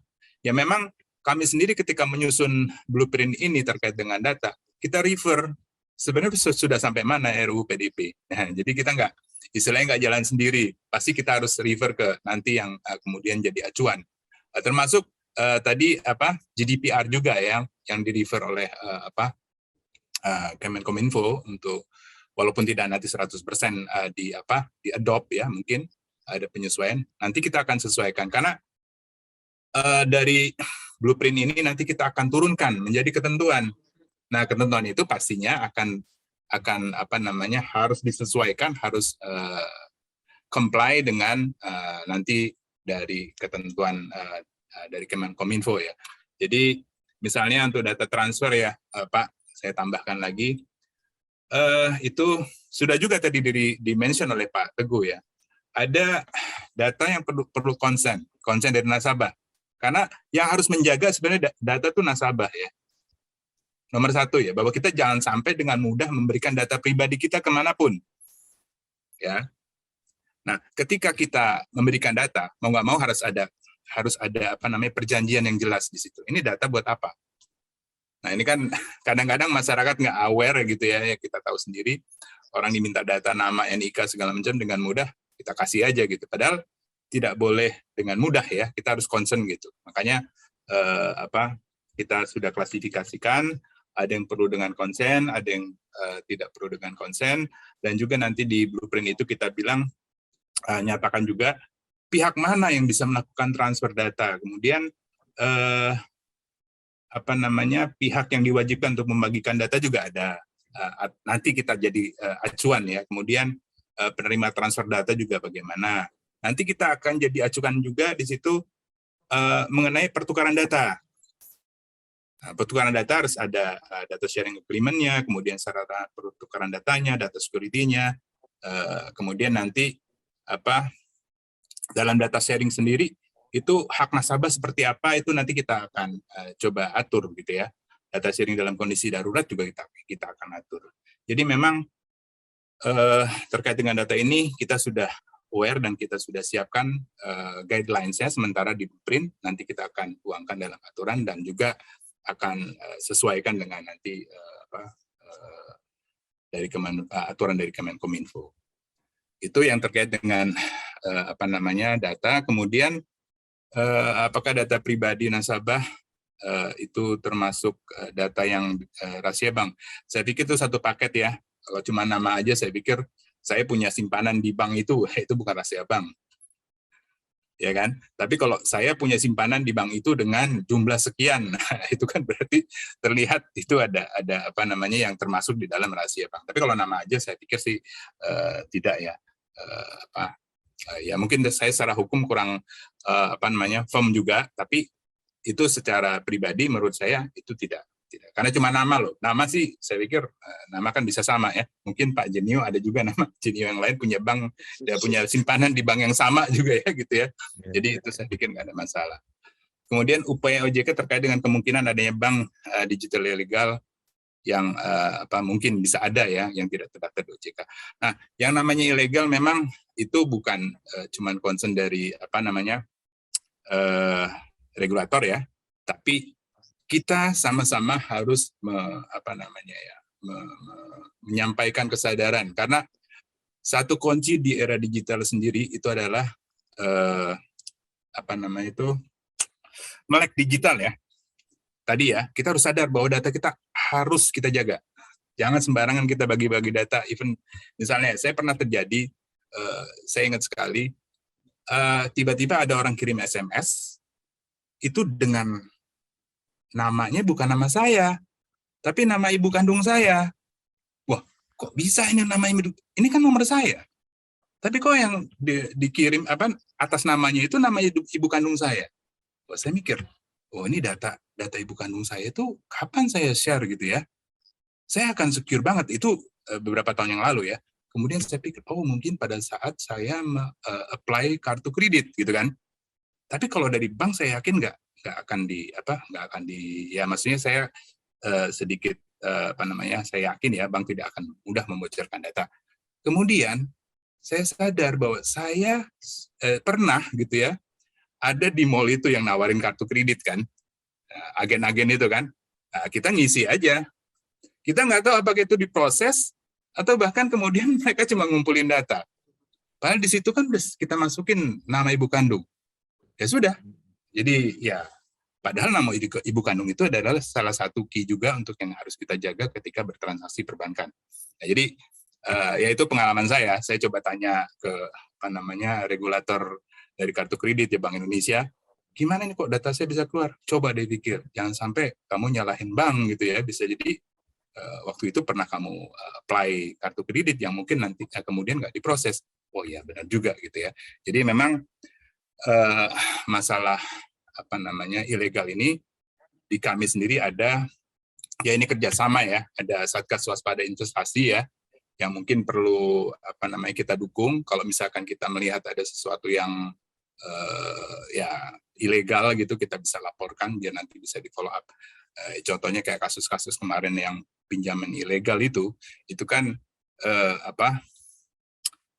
harusnya nasabah ketika pinjam atau kemudian ini bank ya dia memastikan apakah bank itu terdaftar atau tidak dengan OJK gitu. Karena kita kan juga nggak bisa memantau karena ini secara online kan ya harus kerja bareng-bareng. Mungkin nanti dari Kemenkominfo juga bisa sharing ya terkait gimana yang ilegal ini bisa di screen ya, karena mereka yang punya otorisasi terkait dengan telco ini ya, jaringan ini. Kemudian dari Pak Ridwan ya, ini yang terkait dengan karena sudah digital, mungkin transaksi ini bisa langsung saja secara tanpa tatap muka, mungkin tanpa tanda tangan basah. Ya memang itu juga menjadi concern tentunya ketika kita membuat ketentuan. Makanya ada autentifikasi Pak. Ya itu salah satu yang mungkin bisa melindungi kepentingan dari nasabah, dan autentifikasi itu sendiri ya minimal itu tidak bisa berpindah gitu ya. Jadi orang lain nggak bisa melakukan itu. Nah, kalau kemungkinan itu terjadi, bagaimana? Ya, contohnya kayak kasus Ilham Bintang lah ya. Ya kemudian kita bisa investigasi dan terlihat permasalahannya di mana. Atau misalkan kasus seperti yang di mana? Yang di Kebayoran ya, di Kebayoran Lama ada nasabah penyimpan yang kemudian ternyata dananya habis. Itu pun dilakukan investigasi, ternyata ya memang ada orang dalam segala macam. Jadi seharusnya ketika concern terhadap autentifikasi ini dijaga dengan baik, selama ini sih kelihatan tidak ada kasus, kecuali kalau memang ada intensi kemudian pengambil alihan autentifikasi itu. Itu mungkin itu sementara, mungkin Pak Teguh bisa menambahkan terkait dengan yang ilegal itu barangkali Pak Teguh. Silakan. Terima kasih. Terima kasih Pak Miftah. Silakan Pak Teguh kalau ada yang ingin ditambahkan. Saya rasa cukup, Pak Miftah sudah menjelaskan dengan sangat baik. Baik. Neil. Oke. Mungkin Pak Yosya dari sisi pelaku nih Pak di bank, gimana tuh Pak pembuktiannya Pak? Jadi memang saat ini yang sangat diperlukan oleh perbankan adalah memberikan edukasi yang benar mengenai data terhadap nasabah. Saat ini kita banyak concern tentang literasi keuangan, lalu kemudian kita concern dengan literasi digital. Tapi selanjutnya kita juga harus concern dengan literasi data. Biar bagaimanapun, seperti tadi sudah dijelaskan bahwa yang menjadi pemilik data ini adalah konsumen atau nasabah. Kita tidak akan pernah tahu konsumen kita, mereka sudah membagikan datanya kepada siapa aja gitu. Kadang-kadang saya tuh suka jalan-jalan ke mall kalau ada showroom atau pameran-pameran mobil. Setiap kali saya lihat baru buka pintu langsung diminta nomor teleponnya berapa. Kalau nggak dikasih nggak enak, dikasih kejebar kemana-mana telepon saya gitu kan. Nah, jadi sekarang bank itu kalau sektor jasa keuangan baik pelaku maupun regulator tentunya harus membantu juga memberikan pemahaman yang benar terhadap nasabah tentang pentingnya data mereka dan cara menjaga privasi data mereka. Untuk perbankan sendiri setidaknya ada 3 guna atau kepentingan bank dalam meminta data nasabah. Yang pertama itu karena mandatory, karena keharusan dari regulator.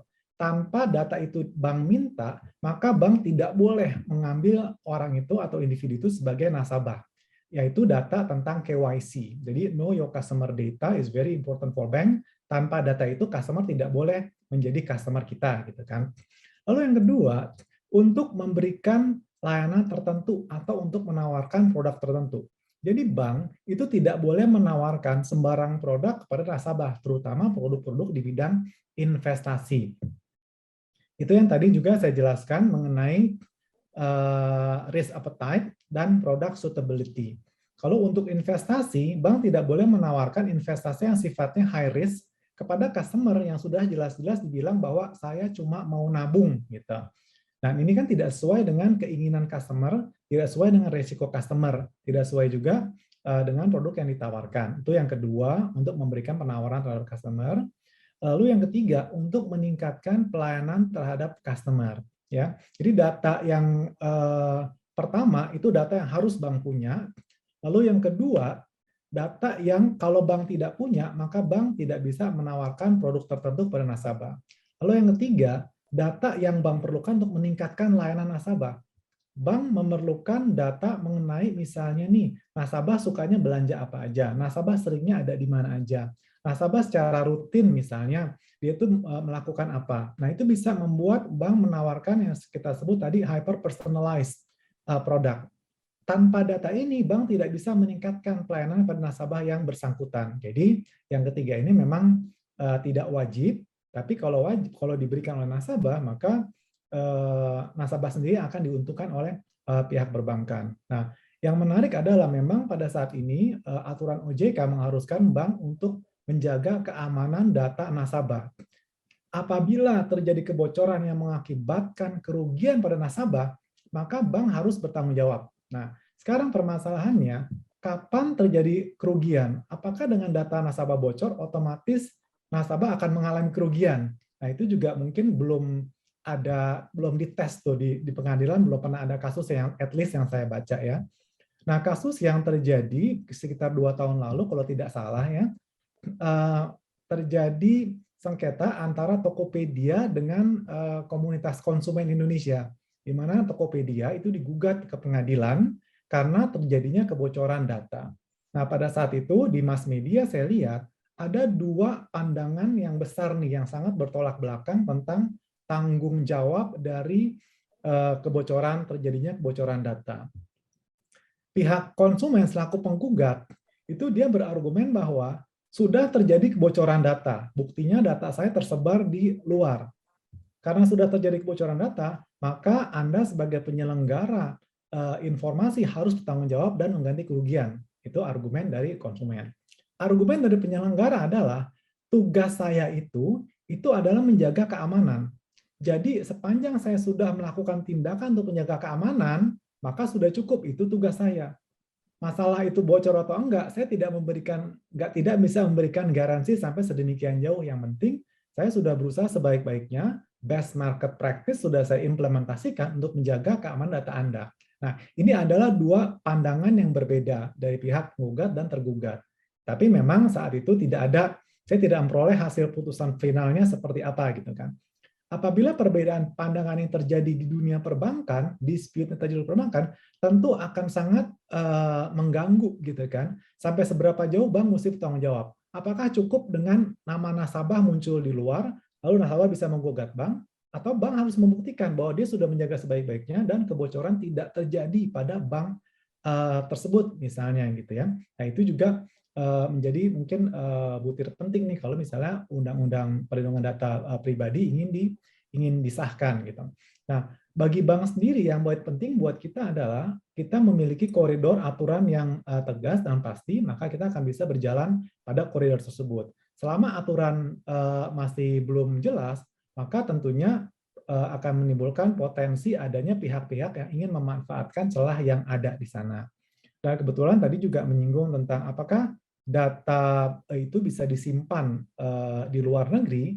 Memang POJK yang mengganti POJK yang lebih lama tentang POJK MRTI itu sudah bilang tuh. Jadi ada izin penempatan sistem elektronik pada pusat data atau pusat pemulihan bencana di luar Indonesia. Tapi ada syaratnya biasanya untuk analisa integrasi dalam rangka memenuhi ketentuan yang berlaku di otoritas asal bank yang bersifat global. Jadi secara singkat, boleh asal bank itu memang bank yang bersifat global dan memang diperlukan dalam rangka integrasi reporting dia dengan bank yang di luar negeri. Tapi itu pun harus dengan persetujuan dari OJK gitu. Ya, itu mungkin yang bisa saya sampaikan sekitar data. Terima kasih. Mohon maaf Pak Jinio, saya boleh nambahkan sedikit. Silakan Tadi Pak. Silakan Pak. Pertanyaan Silakan. Pak Andri tadi ya terkait dengan data nasabah ya. Data nasabah simpanan ya. Jadi bukan simpanan berikut simpanan ya, tapi kalau data nasabah itu termasuk rahasia ya. Ini yang tadi juga dijelaskan oleh Pak Teguh ya, bahwa itu adalah datanya nasabah yang untuk sharingnya itu perlu konsen dari nasabah. Jadi boleh di-sharing asal dengan persetujuan nasabah. Jadi itu termasuk rahasia gitu. Mungkin itu aja, tapi bukan rahasia bank. Oke, terima kasih. Baik. Terima kasih Pak Miftah. Terima kasih. Saya undang lagi para peserta untuk mengajukan pertanyaan. Mungkin kalau merasa lebih mudah bertanya langsung, bisa menggunakan raise hand di fitur chat. Nanti akan dibukakan akses mikrofonnya oleh admin. Sambil menunggu yang raise hand, mungkin ini ada satu pertanyaan titipan dari rekan saya Juju yang lagi bertugas sebagai MC gitu ya, dia hemat suaranya supaya nggak nanya. Pertanyaannya kepada Pak Yosea. Mungkin Pak Yosea bisa sharing sedikit mengenai tantangan dalam praktek terkait dengan sosialisasi perbankan digital di pelosok daerah yang mungkin belum terlalu banyak terjangkau oleh bank dan cabangnya secara konvensional. Mungkin itu Pak Yosea kalau ada sharingnya. Ya memang OJK juga telah mengeluarkan berbagai peraturan untuk mendukung terjadinya agar masyarakat-masyarakat yang ada di daerah yang underbanked ataupun kurang terlayani dengan baik itu juga bisa dijangkau melalui agen-agen, misalnya agen laku pandai gitu ya. Tapi biasanya yang memiliki agen-agen seperti ini adalah perbankan atau bank yang memang memiliki presence yang sangat kuat di daerah. Saat ini sepertinya cuma BRI, Mandiri, BNI gitu ya. Kalau kita ini bank swasta, kita memang tidak punya cabang di daerah. Kita tidak mampu untuk mendukung kehadiran agen-agen kita di wilayah yang memang remote. Tapi bukan berarti kita tidak merasa terbeban untuk ikut meningkatkan literasi keuangan masyarakat. Yang bisa kita lakukan adalah tentu kita memanfaatkan digital channel yang kita punya, baik website maupun aplikasi. Dalam website dan aplikasi ini, kita senantiasa memberikan informasi-informasi kepada nasabah kita. Tergantung apakah mereka mau manfaatkan atau tidak, tapi biasanya kalau di daerah itu orang lebih suka bank yang kelihatan. Ini kan sebenarnya hanya masalah culture kan. Zaman dulu itu bank kenapa mereka gedungnya besar-besar? Karena bank itu adalah institusi yang sangat mengandalkan trust atau kepercayaan masyarakat. Pada zaman dahulu trust itu identik dengan sesuatu yang bentuknya fisik kelihatan. Makanya bank harus menampilkan diri sebagai tinggi, megah, gagah, terpercaya. Itu yang identik dengan visualisasi yang ada di masyarakat gitu ya. Nah, untuk yang masalah peningkatan literasi keuangan sendiri, TBS memang kita tidak memiliki agen-agen daerah, jadi kita memang hanya memiliki aplikasi kita. Cuma ke depannya kita lihat fintech itu, fintech pendanaan, itu sebenarnya mereka hal yang sangat positif bagi dunia perbankan. Kenapa? Karena fintech ini mereka menjadi jembatan dari orang yang tadinya tidak punya kemampuan untuk meminjam, jadi bisa pinjam. Begitu mereka punya uang untuk meminjam, mereka bisa membangun bisnis. Begitu mereka bisa membangun bisnis, mereka bisa membangun report atau raport yang baik dari bisnis mereka. Begitu bisnis mereka sudah memiliki report yang baik, memiliki laporan keuangan, memiliki laba rugi, memiliki sesuatu yang bisa ditunjukkan, maka mereka bisa datang ke bank untuk meningkatkan jumlah pinjaman yang mereka perlukan gitu. Jadi memang ke depannya diperlukan kolaborasi yang lebih mendalam lagi antara fintech dan perbankan supaya di saat fintech atau nasabah fintech ini sudah memenuhi limit minimum yang diminta oleh perbankan, maka dia bisa langsung naik kelas. Itu sebabnya kenapa perlu lagi digalakan adanya API pendanaan gitu ya antara perbankan dengan fintech. Saya kira itu. Terima kasih. Terima kasih Pak Yos ya atas tanggapannya. Ini ada pertanyaan satu lagi dari rekan Bono kepada Pak Miftah.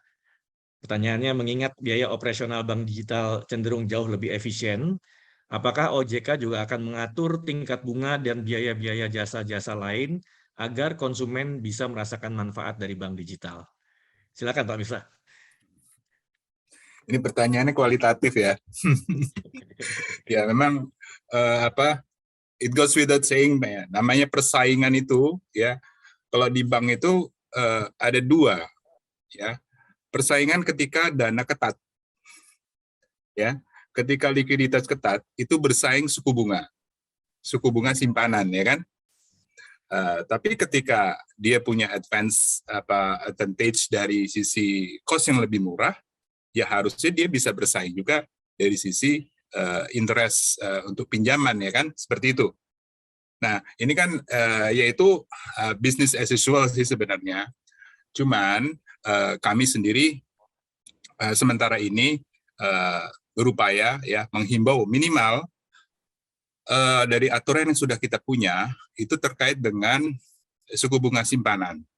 Ya, suku bunga simpanan ketika ya jangan sampai terjadi kemudian perang suku bunga yang kita khawatirkan bisa mengakibatkan permasalahan di ya beberapa bank yang mungkin ya bisa kalah bersaing ya. Dalam artian kalah bersaing seperti ini. Kalau bank yang gede misalnya kan kita bank tuh ada berapa level ya. Ada bank KBMI 1, 2, 3 gitu ya.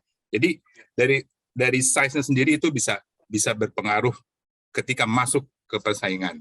Nah, untuk itu makanya kita kasih capping sehingga jangan sampai bank yang besar ini bisa merusak bank yang relatif lebih kecil gitu loh. Dalam sisi persaingan gitu ya, persaingan suku bunga simpanan. Nah, sementara kalau untuk suku bunga kredit memang kami berupaya untuk mendorong ya bank agar bisa memberikan layanan yang relatif lebih murah. Misalnya, kita juga mendukung ya, contohnya, ya ini terlepas dari investasi digital yang memang sebenarnya untuk awal nggak murah ya pastinya. Itu akan lebih murah ketika longer time akan terasakan lebih murah. Tapi secara legacy cost itu relatif memang lebih murah. Kalau bank yang konvensional kan karyawannya lebih banyak, investasi gedungnya udah lebih banyak, harus amortize. Sementara kalau yang digital mungkin dia nggak harus punya investasi di sisi gedung ya, yang lebih banyak cabang-cabang gitu ya. Memang lebih murah. Cuman ya itu dalam jangka panjang yang baru bisa dirasakan. Untuk jangka pendek yang mereka harus coba bersaing karena intinya bank harus memiliki customer base yang relatif lebih lebih kuat lah untuk bisa menjaga keberlangsungan usaha gitu ya. Ketika bank digital, kami mendeklar sebagai bank digital gitu ya, ya kita nggak bisa kemudian bahwa dia akan lebih murah. Dia harus coba mempertahankan customer base-nya atau meningkatkan customer base, karena kalau nggak ada customer, ya biar flag-nya itu digital belum tentu juga bisa survive kan, seperti itu ya. Jadi intinya murah itu ketika sudah over the time ya, kemudian ada level BOP-nya sudah lewat, baru dia bisa menawarkan cost yang lebih price yang lebih murah. Nah, kalau untuk dukungan OJK untuk mendorong harga yang lebih murah, ya kita mendukung misalkan program dari Kemenko ya untuk suku bunga KUR dengan capping dan subsidi, itu kita dukung. Jadi kami sendiri mendukung agar harga suku bunga pinjaman itu juga bisa lebih murah. Sementara itu Pak, terima kasih. Terima kasih Pak Miftah. Mungkin ini pertanyaan terakhir, mungkin kalau ada lagi nanti silakan. Cuman ini mungkin pertanyaan terakhir saya ajukan kepada Pak Teguh, Pak. Ini yang ditunggu-tunggu mungkin Pak. Kapan RUU PDP ini jadi undang-undang, Pak? Mungkin kasih bocoran dikit buat kami, Pak, karena banyak yang nunggu nih, Pak. Silakan, Pak. Terima kasih Pak Jenio. Kalau misalnya tanya target ya, kita selalu bilang bahwa the deadline is always yesterday gitu. Jadi sebetulnya kalau targetnya udah lewat jauh gitu. Jadi dari undang-undang ini disiapkan, ya pertama kali dirumuskan akademiknya 2016, kemudian masuk proses legislasi nasional 2019, dan sekarang pembahasan. Saya kasih beberapa bocoran. Jadi kalau usia pembahasannya mungkin sudah sekitar 5-6 tahun lah. Jadi sudah lewat balitanya gitu. Lucu-lucunya sudah hilang gitu. Yang tadinya mulai lucu sekarang udah nggak lucu lagi karena memang sudah terlalu lama gitu. Tapi saya kasih bocoran bahwa saat ini DIM atau daftar inventaris masalah yang dibahas di Panja DPR posisinya sudah sampai 50% lebih gitu. 50% lebih, dan alhamdulillah ada komitmen politik dari teman-teman di parlemen, di DPR untuk mempercepat proses pembahasan. Jadi kami 2 minggu ini full ya, dari pagi sampai tengah malam kita bahas. Ini kita karantina antara pemerintah, wakil pemerintah ya, kemudian dari teman-teman di DPR juga. Kalau harapan kami ya, pemerintah dan DPR yang sedang membahas saat ini masih dibahas, harapan kami dalam 2 bulan ini selesai semua DIM gitu. Jadi minggu depan pun kami akan terus full. Yang utama kita jangan diganggu secara politik ataupun pemberitaan dulu. Jadi kita fokus pada pembahasan. Kalau 2 bulan nanti selesai, ya harapannya di semester kedua kita sudah punya rancangan undang-undang. Kita punya undang-undang PDP untuk disahkan di paripurna sekitar bulan Agustus. Tapi kalau meleset, ya nanti baru bahas ulang setelah Agustus, setelah masa reses, dan kita akan kemungkinan akan disahkan di tahun berikutnya. Tapi kita berharap tahun ini bisa segera disahkan. Nanti ketika disahkan, 1 tahun setelah disahkan, kami harus menyiapkan peraturan pemerintahnya. Naskah akademis untuk peraturan pemerintah juga sudah mulai kita pikirkan untuk disiapkan. Dan nanti kita berharap bahwa ketika RUU ini disahkan, kami berharap ada dukungan, gitu. Karena tanpa dukungan dari masyarakat, komunitas, gitu, tentu tidak akan bisa efektif. Undang-undang sebagus apapun, kalau tidak bisa diimplementasikan itu tidak ada gunanya. Gitu. Bahwa kalau nanti RUU ini atau undang-undang ini disahkan, ternyata banyak kekurangannya atau tidak sesuai ekspektasi dari kita, ya itu bagian dari proses panjang ya. Dinamika pembahasan, kok teorinya begini, pasal yang keluar begini. Tentu kita tidak bisa mengakomodir semua pendapat, semua keinginan dengan berbagai kepentingan atau latar belakang pendapat itu diberikan. Gitu. Karena secara akademis pun mazhabnya beda-beda. Gitu. Mazhab otoritas saja beda, mazhab terkait prinsip data beda, mazhab pidana juga bisa beda. Nah, kita tidak mungkin meramu sebuah undang-undang yang sempurna, yang cocok untuk semua orang. Gitu. Tidak mungkin, atau semua pihak. Bahwa kita menggunakan GDPR itu bagian dari pemodelan good practice. Kami tidak berani menyebut itu sebagai best practice ya, karena best itu akan sangat relatif. Setiap negara punya satu kepentingan, satu budaya ataupun satu sistem hukum yang yang berbeda, yang cocok untuk diterapkan model mana aturan data pribadi yang paling tepat. Indonesia tidak menganut model best practice negara manapun, kita mengambil referensi sebagai good practice di banyak negara, salah satunya adalah di Uni Eropa dengan model GDPR. Jadi kalau nanti undang-undangnya ada kekurangan, ya kami mohon kita sama-sama bisa menerima untuk sementara, untuk sambil kita terus perbaiki di aturan pelaksanaan ataupun ketentuan lainnya gitu. Kami tidak menjamin bahwa ketika undang-undang disahkan semua pihak akan senang, tentu tidak. Tapi khusus untuk industri keuangan, ya, layanan perbankan digital, kemudian industri yang melibatkan banyak data pribadi di prosesnya, tentu undang-undang ini akan memberi dampak signifikan dalam banyak hal, terutama dalam hal pemrosesan data, ya, perolehan data, termasuk kebijakan-kebijakan internal perusahaan yang kemungkinan akan menyesuaikan. Saya percaya bahwa apa yang kami lakukan ya, tujuannya hanya untuk kepentingan perlindungan data pribadi bagi masyarakat, termasuk juga kita membangun keseimbangan antara penyelenggara yang memproses data pribadi dengan baik dan sisi lain melindungi data para pengguna atau para nasabahnya. Dari kami sekian, terima kasih Pak Jenio, salam hormat, salam kenal untuk senior semua. Assalamualaikum warahmatullahi wabarakatuh. Terima kasih Pak Teguh atas jawabannya. Ini ada satu pertanyaan terakhir, at least di dalam list saya nih yang terakhir, tapi mungkin ada pertanyaan berikut, nanti kita lihat lagi.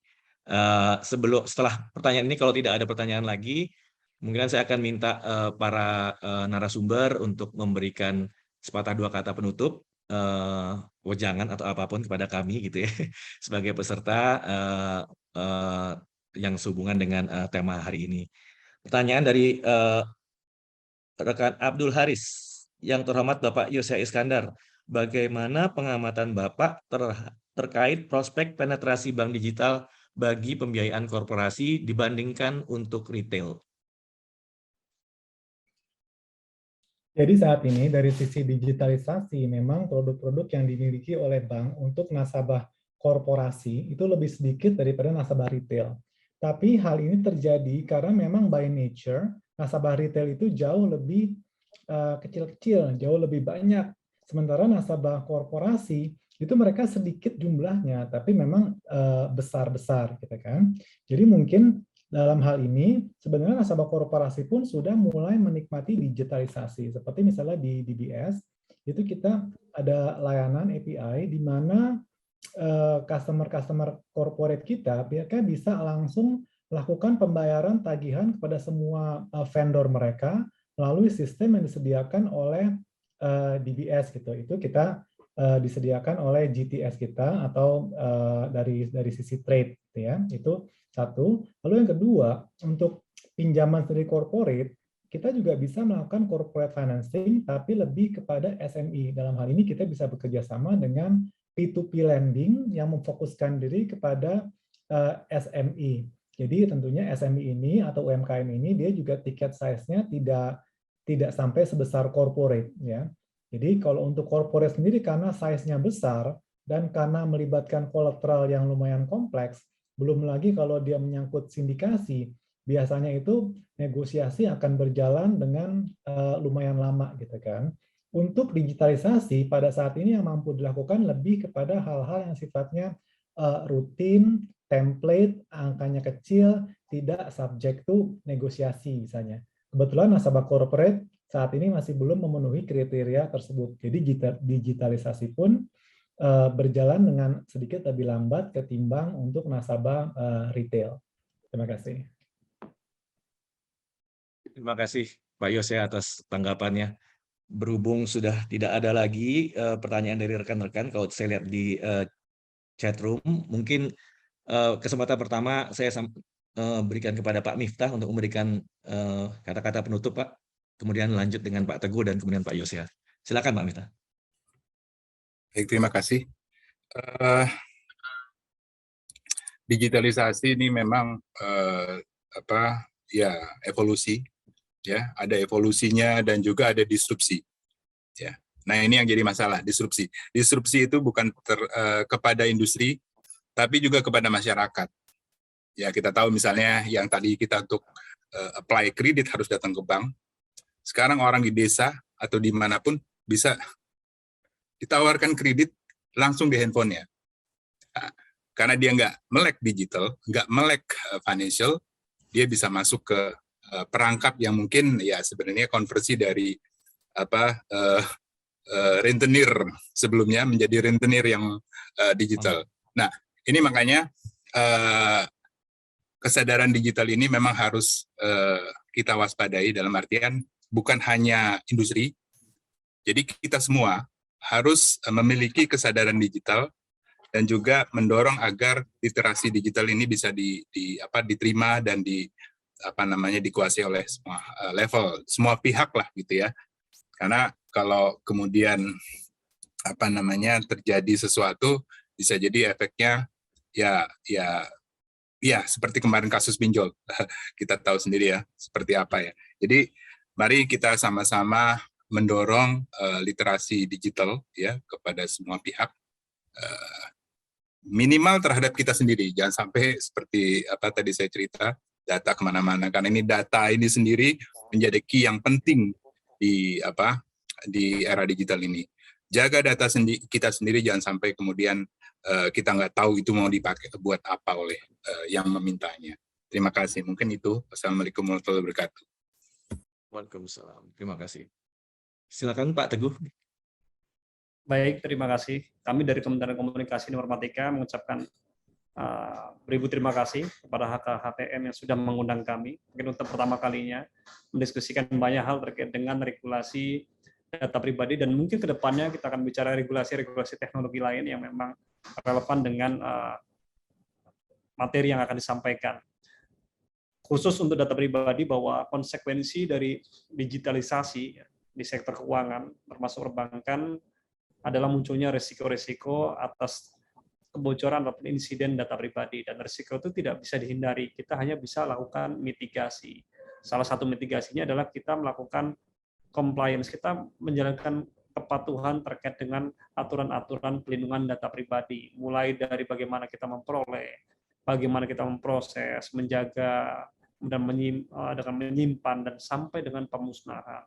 Bahwa prinsipnya data pribadi bisa diberikan, prinsip data bisa diberikan sepanjang ada legal basis gitu. Jadi data pribadi adalah rahasia kecuali ada legal basis yang bisa menjadi dasar data tersebut bisa diungkapkan ataupun ditransfer ke tempat lain. Melindungi data pribadi itu adalah kewajiban bersama. Jadi bukan hanya penyelenggara, tapi juga tadi subjek datanya. Salah satunya dengan awareness, kesadaran untuk melindungi data pribadi. Yang kita tidak bisa lagi membagikan data pribadi dengan mudahnya, dengan selalu berhusnudon ya, berbaik sangka kepada siapapun yang meminta.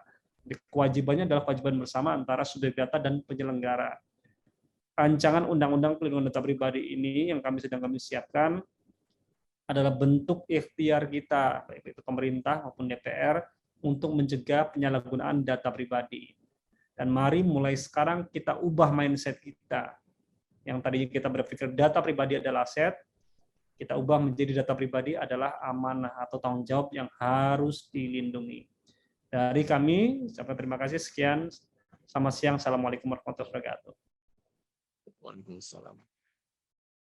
Kepada Pak Yosea, silakan Pak Yosea. Oke, terima kasih.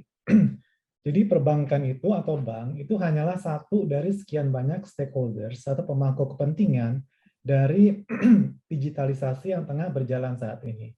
Pemangku kepentingan lain tentunya adalah pihak regulator, dan juga yang paling berkepentingan sebenarnya adalah nasabah. Nasabah ini juga tentunya mereka bisa dibantu oleh misalnya para konsultan hukum, konsultan keuangan, konsultan investasi gitu ya. Nah, masing-masing pihak tentunya memiliki peran masing-masing. Satu pihak aja tidak sejalan, maka apa yang ingin kita capai mungkin tidak bisa tercapai sepenuhnya. Tujuan kita ini semua adalah bagaimana nasabah benar-benar bisa memiliki layanan keuangan yang dibutuhkan. Bukan sekedar yang diiming-imingi, tapi memang yang dibutuhkan. Mungkin saat ini saya berbicara sebagai wakil perbankan, tapi di sisi lain saya juga adalah nasabah. Saya juga menginginkan hal yang sama. Pihak regulator juga demikian. Di satu sisi mereka regulator, di sisi lain begitu keluar kantor langsung menjadi nasabah gitu kan. yang kalau perbankannya tidak dapat main dengan baik, tentu semua pihak akan menderita gitu ya, tergantung kita lagi pakai baju apa nih gitu kan. Nah, terutama dalam kehidupan sehari-hari ini bisa sangat mendukung kebutuhan kita, tapi di sisi lain juga bisa sangat merusak kalau kita tidak mampu untuk melakukan dengan baik gitu ya. Nah, terutama dengan seperti tadi saya bilang, literasi keuangan itu sesuatu hal, tapi literasi data ini juga sesuatu yang harus lebih ditingkatkan lagi.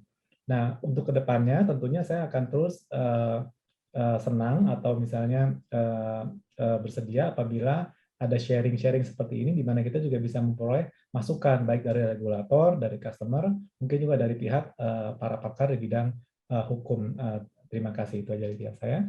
Terima kasih. Terima kasih para narasumber yang telah menyampaikan pandangan-pandangannya dan bersedia menjawab pertanyaan-pertanyaan dari rekan-rekan semua. Saya rasa saya tidak perlu lagi membuat summary karena kata-kata penutup dari tiga narasumber cukup memberikan intisari dari apa yang kita bicarakan hari ini.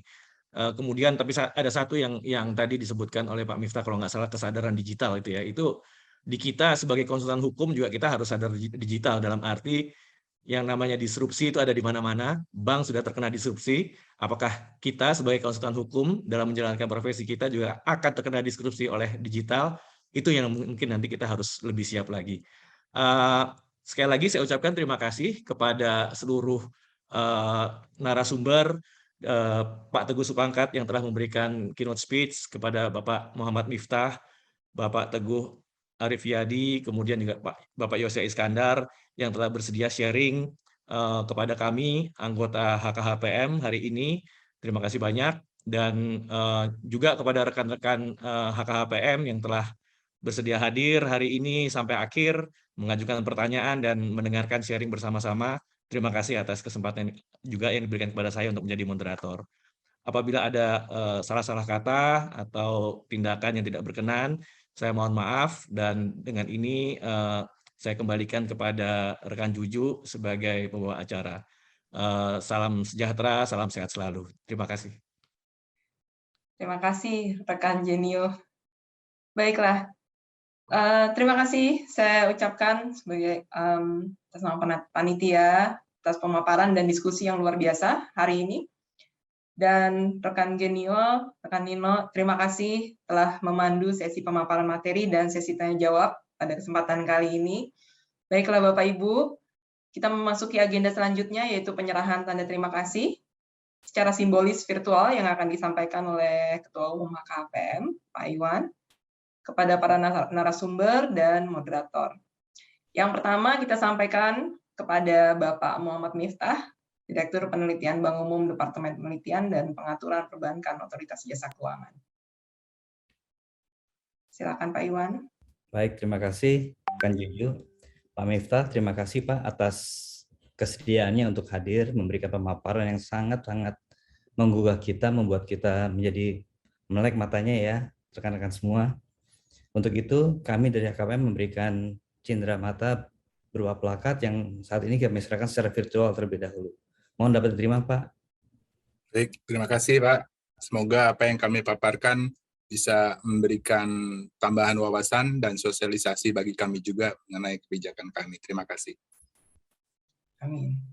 Terima kasih. Lalu kemudian untuk Bapak Teguh Arifyadi, PLT Direktur Tata Kelola Aplikasi Informatika Kementerian Komunikasi dan Informatika Republik Indonesia. Silakan Pak Iwan. Baik, Pak Teguh, terima kasih atas nama HKM kami ucapkan kepada Bapak yang juga telah memberikan pemaparan serta insight-nya terkait dengan RUU PDP tadi, Pak. Itu sangat menarik sekali menggugah kita. Jadi kita membuat kita melek semuanya kan apa yang terjadi ke depan, apa yang sudah dipersiapkan dan sebagainya. Untuk itu, mohon dapat diterima cindera mata dari kami HKPM yang disampaikan secara virtual terlebih dahulu. Terima kasih Pak Iwan, saya terima dan terima kasih sudah mengundang kami. Semoga ke depan kita bisa diskusi lagi bersama teman-teman di HKPM. Salam. Amin, terima kasih. Terima kasih, Pak. Baik, kemudian untuk Bapak Yosya Iskandar, Head Legal and Corporate PT Bank DBS Indonesia. Silakan, Pak Iwan.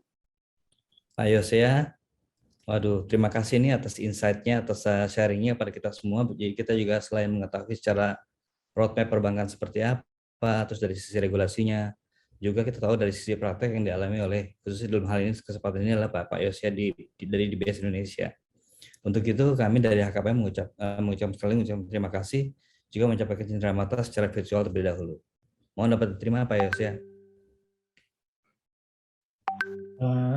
Terima kasih. Kalau ada kekurangan atau kesalahan mohon maaf, dan juga kami mungkin menerima masukan apa yang mau disampaikan dari pihak HKKM selanjutnya. Terima kasih. Oke, terima kasih Pak Yosea. Dan terakhir kita sampaikan kenangan untuk rekan Genio Yuda Wibowo Ajianto telah menjadi moderator pada kesempatan kali ini. Silakan Pak Iwan. Terima kasih, Ju. Om Nino, rekan Nino, terima kasih atas bantuannya yang membantu kita dalam hal ini untuk menjalankan diskusi terkait dengan bank digital ini. Untuk itu mohon diterima cenderamata dari kita yang disampaikan secara virtual terlebih dahulu. Terima kasih Pak Ketum atas kesempatan yang diberikan dan juga cenderamata-nya. Terima kasih. Oke, baik, terima kasih. Itulah keseluruhan acara hari ini. Sekali lagi kami ucapkan terima kasih banyak kepada para narasumber, moderator, dan para peserta yang telah menyimak acara dari awal sampai akhir siang hari ini. Saya mewakili panitia yang bertugas dan menyampaikan permohonan maaf apabila kami ada salah kata dan salah perbuatan. Akhir kata, terima kasih. Assalamualaikum warahmatullahi wabarakatuh.